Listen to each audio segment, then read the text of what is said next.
Welcome to Trending in Education. Mike Palmer here. Excited today to talk about e-learning and getting under the hood in terms of building courses and learning products. I'm really excited to have Andrew Pass with me today. He's the founder of a company called APAS Educational Group. Services Group, Educational Group. He's the founder of a company called APAS Educational Group. Andy, welcome to Trending in Education. Thank you. It's good to be here. It's great to have you. It's been fun getting to know you over the last couple weeks, where your origins seem to run parallel in a lot of ways to some of the stuff that I experienced earlier in my career. We always like to begin by getting to know our guests. Can you share with us your origin story as a learning professional? Sure. So I graduated from college in 1992. And at the time, I thought that I was going to go to rabbinical school and become a rabbi. And the admissions committee of rabbinical school said to me, take a couple of years off of school, teach at a Jewish day school, grow up a little bit, and come back. And so I moved from New York City, where I graduated from Columbia, and started teaching in Dallas, Texas at a Jewish day school. And I had the Jewish background. I had deep knowledge because I also had a degree from the Jewish Theological Seminary in ancient Jewish law, but I had never taken a teacher education course. And here I am thrown into a group of 20 students and meeting with 5 different sections a day. Knew nothing. I thought that the best way to do it was the way that my own teachers had done it, standing up in front of the room. And after the first year of teaching, I decided I would get a teaching certificate. And I was just totally turned on. I loved the creativity of it. I loved challenging students. I loved seeing when light bulbs went off in their eyes. It totally made the flow in me. Mhm. Think about athletes who have the flow. Yeah, or Mihaly Csikszentmihalyi. I like to reference Mihaly Csikszentmihalyi because I have to pronounce Csikszentmihalyi. Right. But he's the author of Flow and talked about performance psychology and flow states, which is exactly what happens when you're in the zone. And I completely hear you in terms of when you're teaching at your best, it's very performative, interactive, and you start to feel like it's a flow state. Totally. And then the funny thing is, my dad in high school, when I was in high school, asked me, so what do you want to do for your life? And I said, I don't know, go into business. But that's such a nebulous term. Right. What does that mean? Well, after teaching for a few years, I realized that I could go into business in education Yeah. and started a couple of unsuccessful businesses. And then in October of 2009, Mhm. I was actually borrowing money from my parents and substitute teaching. Mm. And a project manager from Pearson Learning Solutions reached out and asked me to work as an instructional designer Yeah. on a couple of courses. Quickly said yes. It Yeah. was real money and a way to support myself instead of through my parents. And realized that if Pearson wanted to work with me, then other organizations would probably work with me as well. And the other thing that I realized is that I absolutely loved selling. Mm. Even in graduate school, I always enjoyed looking for assistantships more than I enjoyed doing assistantships. Yeah. So the love of teaching, love of selling enabled me to eventually build this business. Yeah. And as someone who also bore the title of instructional designer earlier in my career, it's nice to be with someone who understands what that's all about. I, however, moved on. You instead went further in. You formed a company of folks who care about education, care about instructional design, are fluent in educational technology. Can you describe a little bit the type of work that your company does? Sure. So one way to understand us is to know about our contractor group. We have 2,400 contractors plus at this point who are writers, editors, subject matter experts, instructional designers, artists, producers, and world language experts who do translation and translocalization work. We'll partner with other organizations to develop customized content, be it academic programs, courses, lesson plans, assessment items, learning objects, textbooks, instructor guides, et cetera, et cetera. Yeah, And the company is really grounded in three particular values, three specific values, which are to build relationships, build solutions, and build trust. I like to tell people, because it's true, that the content development process is extremely difficult. It's never going to be perfect. And when you have a relationship and when the goal is building the best solutions and you've developed trust, you can work together through the difficulties, making the final product as great as it can be. absolutely. I've been on the right side of that equation on several occasions in my career, and it's a lot of fun building products that learn, that provide value and joy to folks if you do it well. And then also that feeding outcomes that you're trying to pursue is very much something that I did for many years at Kaplan. So I certainly understand the space. And one of the things we talked about in e-learning back in the day, I think folks still say this now, is I'll give you these three things. You pick one. You pick one. It can't be the other two. I forget how this goes. Roll with me. I'm a brilliant editor. But you basically, I'll give you these three things: fast, cheap, and good. You can't have all three. Whichever one you want, I'm going to control the other two. So that's the old adage. However, now some of these new and emerging tools, it seems like speed is becoming easier.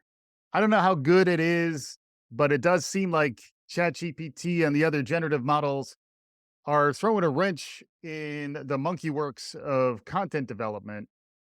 Perhaps that wrench can tune the machine and take you to new heights, but it's certainly a time to pause and think about it. What are your thoughts on what's been going on over the last few months, really? It's really just since November when the first version of ChatGPT 3 came out, GPT 3, now GPT 4 is out, and Google is entering the space. These new large language models are everywhere. What are some of your initial thoughts on what's been going on?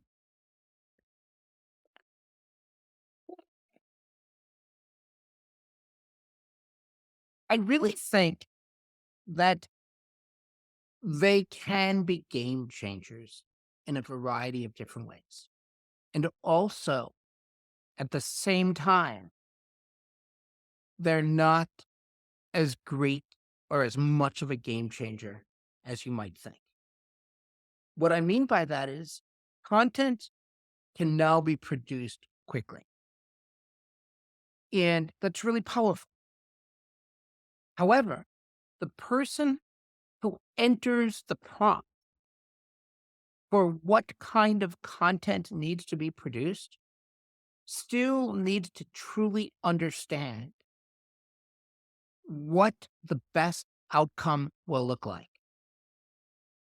That means that when it comes to designing instruction, an instructional designer needs to enter the prompt. Secondly, once the outcome is delivered, it's not going to be of the highest value. I'll give you an example. I recently asked ChatGPT to develop a lesson in which students would learn the difference between commas and periods and involve movement. The idea that ChatGPT came up with was that there would be a poster board on either side of the room. The class would be split up into two teams, could even be theoretically three or four teams, but each team would have post-it notes to put on the poster board.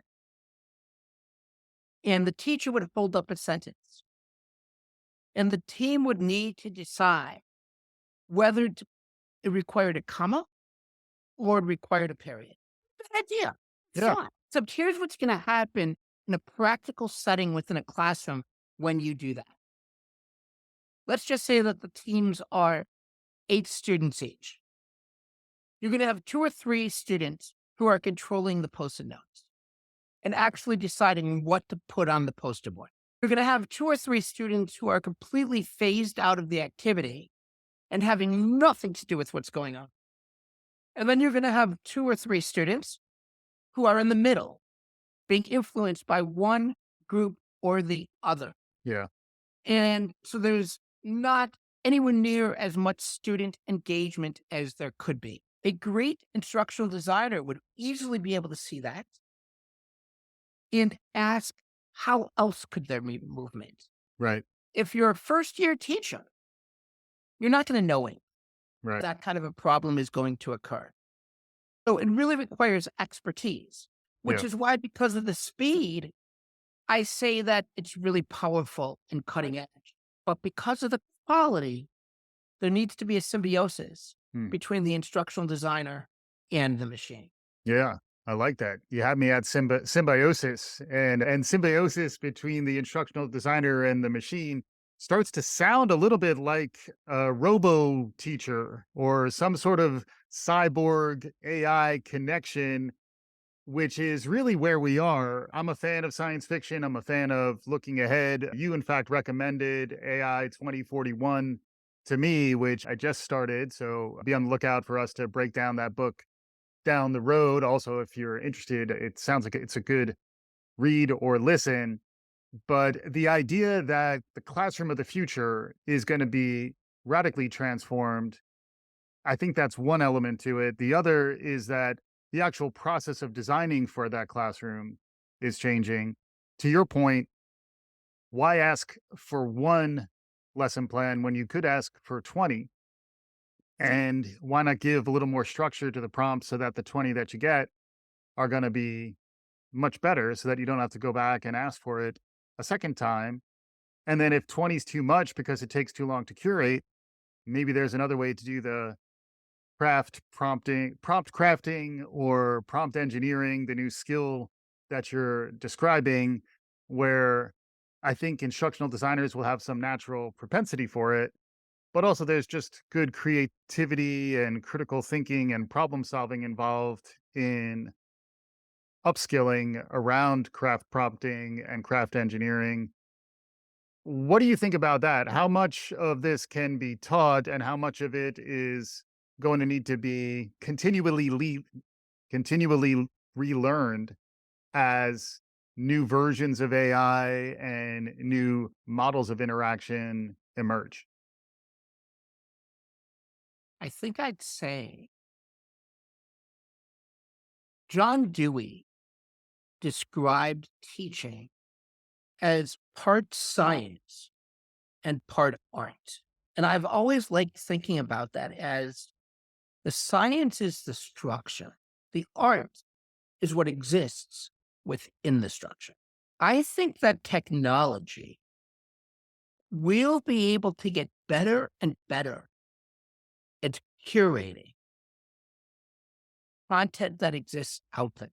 Mm, Perhaps one day you'll even have technology like AI, for example, that curates up to the moment mm, content and learns by itself instead of having to end at a certain point when it was taught. So, for example, if you were to enter something in Chat GPT right now about the stock market price right this second, you're not going to get anything because it doesn't yet have it. There'll right, be a point in time, I think, when it does know up to the moment, but there's that structure, in my opinion. But there's also something about art. And AI is not in and of itself creative. It's the educator or the instructional designer that needs to be creative. And I really hope, because I'm afraid of like, where are these jobs going to go? yeah, What's going to happen to humanity? right, But AI never becomes creative because that's something that makes humanity humanity. right. And so people are going to need to continue to add that. And I also want to take issue with one other thing. Excuse me. one other thing that you said, that the classroom was actually going to become different. I'm not sure that I agree. Hmm. And the reason that I'm not sure that I agree is because if you look at the typical classroom today, it's not a whole lot different than the classroom of the 1950s. Yep. Teachers often still front and center. A lot of the kids are still zoned out. Yeah. And while there are computers in the classroom and there is technology, by and large, it's still the same that it was. Yeah, it's same building, same architecture, same kind of root mental model of what a K-12 education is. I agree with you. I think technology will start to influence it, but the space that I think is more disrupted is more the consumer experiences that we all live in.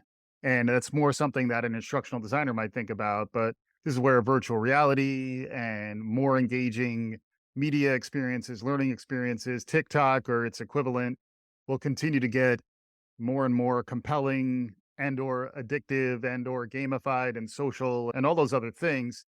Building learning products into that context is really maybe the virtual classroom or the learning experience, the learning experiences that can be designed by folks like yourself. That's the space that I think will really be transformed along with all the other sort of leisure experience, digital media leisure experiences. And then I think somehow that's going to begin to permeate back into the classroom or not. It's a good question. Will we start to put the smartphones in the lockbox and keep the VR glasses off when we're in class because we're physically present with other people? And that's the intent of that experience. I'm not sure. I think it's a good pushback. You know, Mike, about 10 years ago, I knew a young man very well who struggled in school, yet he was very smart. Dropped out of school and eventually got his GED. And I would always say to his mother, if he was 10 years younger, he would thrive in school because we're going to take all of these technological advances and incorporate them into the classroom. And this young man loved video games. He would play them all the time. I would say much of learning is going to look like a video game. Yeah. Well, that was 10 years ago. Right. And I hesitate to say, but I think it's true that not a whole lot has changed. This young man would still struggle. And I do think you're right that, or I guess I should say, I hope you're right that soon enough, these changes that are taking place outside the classroom will begin to impact inside the classroom. And instead of worrying about plagiarism with something like ChatGPT, we worry about how to use it most effectively. Yeah. And I think that relates to the mindsets that are needed for the future of work because, and the skill sets. But I think frequently when we get to skills, which is a really important area to focus on, we tend to get a little more granular and perhaps lose the forest for the trees. Skills can be disrupted, and the way we engage with AI today is likely vastly different than the way we'll engage with it in 5 years, 10 years. It's really changing at a rapid rate. But I think the question is, how do we establish the mindsets that will make the most sense for the future of work? This is where I think about things like a growth mindset, a learning identity, grit, a lot of the social emotional components. As Whitney Houston used to say, I get social emotional, baby. I haven't done that in a while. You're welcome. But the other notion that I've heard is the four C's: critical thinking, creativity, collaboration, and I've heard of it as the three C's. I think there's four. Communication. There you go. Hang on, I got it. The four C's: critical thinking, creativity, communication, and collaboration. How do we teach those things and how do we connect that to what's changing in terms of the baselines of professional life, working from home, working in virtual environments, thinking differently about your job and career prospects. What are your thoughts about that? I always like to get guests' perspective on the future of work.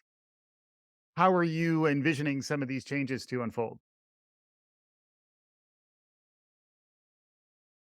What you really just said to me is recognizing the power of the individual, because it's the human that can be creative, that can think critically, that can effectively collaborate, and that can communicate.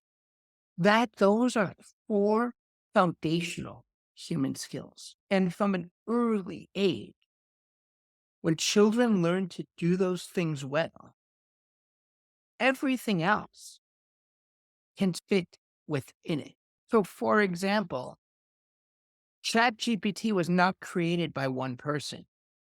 It was created by a team that had multiple investors involved with it as well. All four of those foundational skills went into the creation of ChatGPT. Let's just pretend for a moment that one day we have a hologram, not going to be created by one person sitting alone.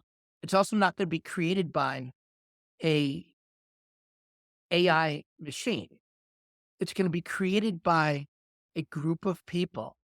And so those four things, those four skills are essential from the cradle to the grave, and they should continuously become stronger and stronger within each individual. And I would argue that is what it means to learn Mm, from cradle to grave, yeah, because there's argument as to whether or not you need to remember names and dates now, right, especially when you can just go to Google. You certainly need to know how to fulfill or how to implement those four skills. right, right. It's interesting to also think. Two thoughts come to mind. One is there's probably a fifth component to what it is to be human, which is, I guess, related to collaboration and being in community, is a sense of shared experience, which the AI will never have. It will never be the whole, when you're in any sort of social context, something weird happens and you make eye contact with someone and you both recognize without saying anything else that was weird, right? So there's this element of shared experience, shared understanding of our humanity that I think is also this wider awakening. And I think you're touching on a lot of this as well, in that without the human component, what are we?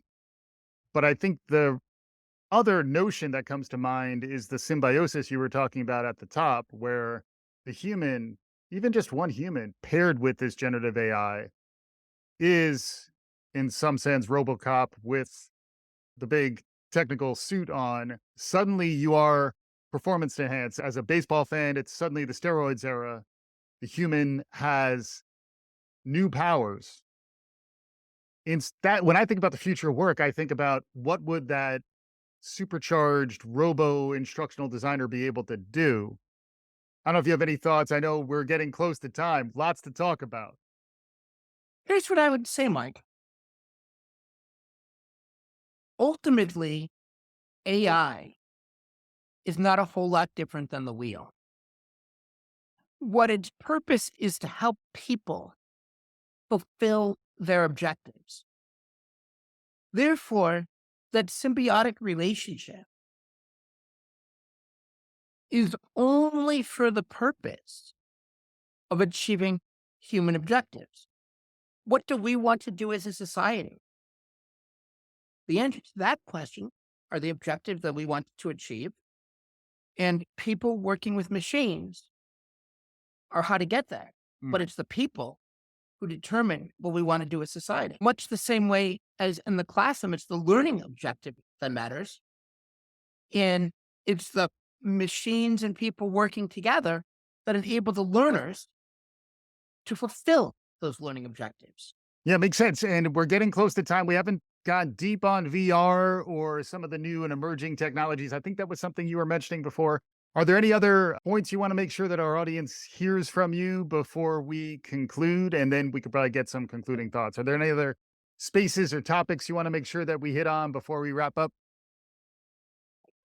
I guess I would just say to remember that the technology is developed for the support of people. Mhm. Yeah.